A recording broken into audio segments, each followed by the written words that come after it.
Hey, Rhinos. Okay, so today is March 8th. I'm going to do a quick lesson on reading sugar on your labels and how to tell if something is low sugar or high sugar. So I'm going to go over that really quickly. I'm also going to go over a couple of the questions that we received this week regarding nutrition. And if anybody wants to pop in at any time here, or if anybody decides to pop in at any time, they can ask questions as well if they decide to.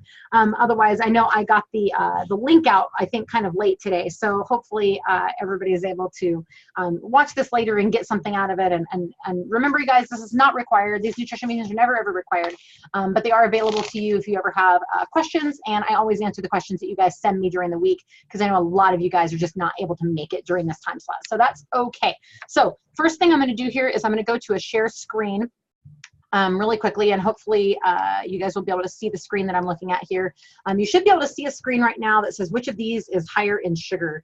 And basically what this is your nutrition labels. You're going to notice here that there's two different nutrition labels that I want you to look at, two different types of food here that you're looking at, okay? One of those on the left here, what I want you guys to look at is we're reading sugar on labels. Which of these, if you're looking at these two labels and you're in the store and you're reading these, what are you looking for and how are you deciding if which one of these is higher in sugar or not? Now, managing sugar should be part of everybody's food plan. So when you're looking at a label, you want to know what specifically you're looking for. And that's usually the problem when it comes to sugar. I talk to a lot of people that think that they're eating low sugar, but they don't really know what they're reading on labels. And this is super, super common. So right here, we're seeing the sugar on the label, okay? Under total carbohydrates, you're gonna see sugar, you're gonna see dietary fiber.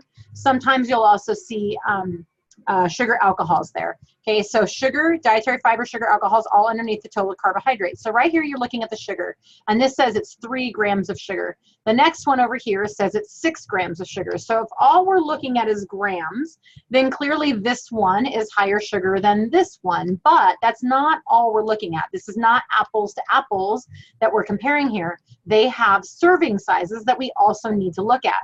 So for this one, it's 6 grams, but it's per 1 cup or 228 gram serving size.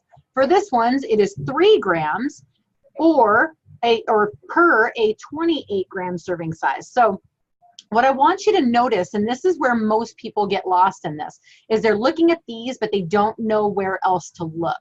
So what I want you to do is I want you to look at the sugars here and then compare it to the serving size that you're looking at, okay? So what we're gonna do is a simple math problem. I want you to compare and ask yourself, if this number here were equal to 100, then what would this number here be? So if this number here were equal to 100, and we're gonna do math-ish, okay?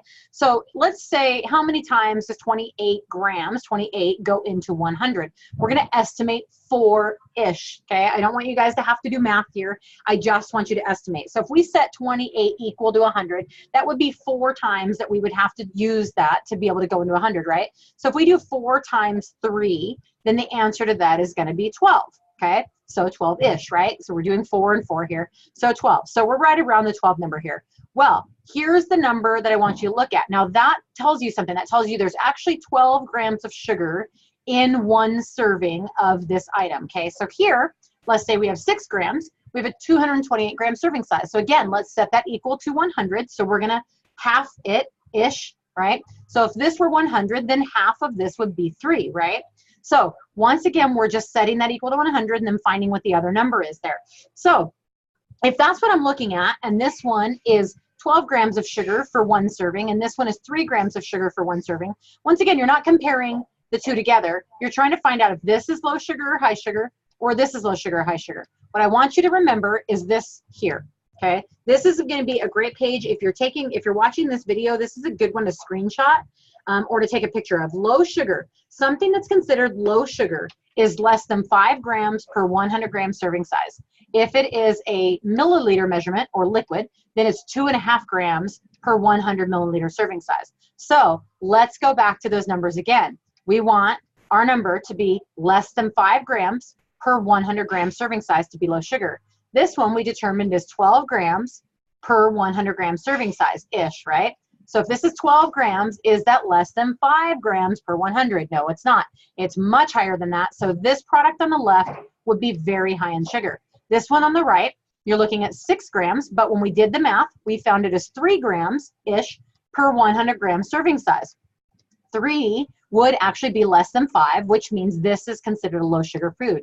So when you're shopping, you need to know what you're comparing that sugar number to. Those grams compared to your serving size, set it equal to 100, find out what that would be, and then you want that to be less than 5.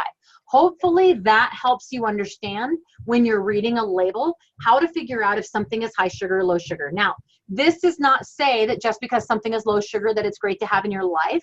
There might be products that have low sugar, but they're not great sugars for you to have. So that's going to depend on what kind of food plan you're on. But as a general idea, and if you're not one of my transformation challengers who are going very strict right now, but you're just somebody who's wanting to kind of establish a healthy way of eating in your house and a healthy way to kind of eliminate sugars, a really healthy way to do that would be very simple, would just to be to say, anything that we buy that has a label on it needs to be low sugar. And that means anything that you buy would be less than 5 grams per 100 gram serving size or less than 2.5 grams per 100 milliliter. Okay, so that is my challenge to you this week. My challenge to you this week is to pick out food from your cabinet, go through your food and decide whether or not it's low sugar or high sugar. Separate it into 2 different piles, and then you decide what you want to do with the high sugar products based on what your goals are. If you don't have a bunch of food with labels on them in your house, great. First of all, less labels that you have, the more real your food is. But if you're at a grocery store this week and you're shopping for your foods, I highly recommend looking at every label that you see and determine if something is regular, if it's low sugar or high sugar. Okay, so use that measurement, find that out. That is the lesson for this week. So I'm going to go ahead and X out of that, and I'm going to stop sharing screen. So now I'm back talking to you guys again. Hopefully that gave you some information that would be helpful to you. Reach out to me if you have any questions about that. But that one little thing can be a game changer when it comes to shopping for your food at the grocery store and deciding what to buy each week and how to go low sugar. So now I'm going to answer some of the questions here that you guys sent in. Let's see here. Can you talk, okay, that one was from last week. Should we be taking fiber supplements with the keto diet? Not necessarily. You should be getting a lot of fiber from the vegetables that you're eating. If you're eating a lot of leafy greens and a lot of green vegetables in general, you should be getting enough fiber from those vegetables in order to help you out. Now, if you're asking that question because you're having an issue being regular, that can be a very common thing on a keto diet at the very beginning, especially when you're transferring over. You have to remember you're not taking in all of the extra carbs, so you're not going to produce as much waste. So there can be a little bit of a thing at the beginning for a lot of people when they go keto.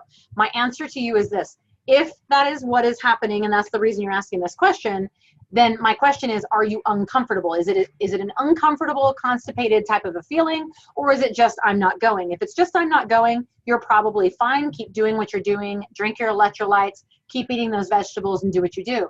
If it is an uncomfortable feeling, you can add some like magnesium citrate or something like that into your life. If you're having that uncomfort feeling, please contact me and we can talk about that. I know that's a weird question. People always kind of feel awkward when they come ask that question, but guys, we have this conversation all the time when it comes to food, so don't feel embarrassed to ask those questions. You guys are great about answering my questions for the week. Perfect. Awesome. How often do you measure percentage of body fat? I'd like to know where I stand so I know I'm doing the right thing for my body. So as far as the gym goes, if you are a transformation challenger, you're going to do your percentage of body fat at the very beginning when you first sign in. You're going to do another one at 3 weeks, and then you're going to do one at 4, week 5, week 6. We want one every time those last couple of weeks, so you'll do the entire scan that whole time. If you're not a transformation challenger, if you're a Rhino challenger, you're going to do one at the beginning, one at the end. We want to know the beginning, we want to know the result, but your results of the challenge and your money back isn't determined based on the scale. So our transformation challengers need to know on a weekly basis, our other people do not. So transformation week 1, week 3, and then 4, 5, 6. Rhino challengers week 1, week 6. And anybody else, if it's just a general question of how often you should check body fat, my answer would be maybe every 4 to 6 weeks. I wouldn't recommend doing it like so often that there's no real results in between. That can be depressing for people also. I would say 4 to 6 weeks. That way you're giving yourself plenty of time to have change. Somebody says, I make my own almond butter at home. Can I add cocoa powder or nibs to it if I start getting a chocolate craving back? Yes, as long as it is a true cocoa powder and it doesn't have added sugars and things like that, go for it. If you're adding sugars to it, if you're a transformation challenger, I would recommend waiting to add those sugars until the very end. And if you just want to buy nibs like at the very end that are going to be perfectly fine on like a keto plan, then I would say Lily's dark chocolate. Lily's dark chocolate comes in the orangish bag and the morsels, and it's made with stevia. So it has a sweetener in it that's not going to negatively affect you. If you just want to use cocoa powder or nibs to give yourself that flavor without the sweeteners, go for it, as long as it's a true cocoa powder. And then the last question was, I bought Giant Keto since the other brand was sold out. Does the water for the 16-ounce twice a day count towards my overall intake? It's tough to drink that and my regular water between meals. Yes, on a ketone drink, your water would still count towards water intake for the day. Remember, guys, with water intake, and I'm going to get weird again here, but remember with water intake that ultimately the number is still just a number, and it's not always going to be true for everybody. A number gives you a baseline to kind of give the masses. So when we're talking to 50 people, a baseline number would be drink half your body weight in ounces of water per day. But as a standard, the best way to know would be to look at the color of your urine when you go to the restroom. So when you go to the restroom, check the color of your urine. It should be a light straw yellow. If it is a light straw yellow, you're probably fine. If it is too clear, you might be overhydrating. If it is darker than straw yellow, then you might be dehydrated. So that's going to be your like in the moment assessment of where your body specifically is when it comes to dehydration. But yes, the water that you use for a ketone supplement would definitely count towards water for the day as well. And those ketones are going to be great as far as being able to add to your hydration during the day. Now, I also note that on here, this person says that they bought the Giant Keto because the other brand was sold out. The Keto OS was sold out. We do have more Keto OS in the gym right now. And then also, I'll send you guys the link to where you can buy the Keto OS online if you want to. You can actually save money if you purchase it online. The best way to purchase that online is to put it into your auto ship or your smart ship on a monthly order. So you're going to order it by the month, put it on auto ship, and you'll actually save 22% of the cost when you do that. We have had to do that in our house because we're spending upwards of $500 on ketones every month. So we're now at an auto ship, so we can save 22% each month on that. The other thing to do, and you don't have to be a promoter to do that, so I'm not trying to get anybody in here to be a promoter or anything else. It's totally up to you guys if you want to do that. But the other thing you can do without being a promoter is if you're set up on auto ship for you and you have 2 people order from your page that also set up for auto ship, then your ketones are now free. So that's one way that you can get your ketones for free each month for probably the best brand on the market, which is Keto OS. I do love the Giant Keto and I drink it throughout the week consistently, but I also drink the Keto OS and I do think that the Keto OS is just the premier brand on the market right now. So hopefully I was able to answer those questions for you guys. I will send out that link and post it on your pages as far as where to get the Keto OS online if you decide you want to order it online that way. That's all my questions for you guys. We're done in 17 minutes today. Hopefully everybody gets a chance to watch this. Remember, guys, if you have any questions, to reach out, okay? I'll see you guys next week.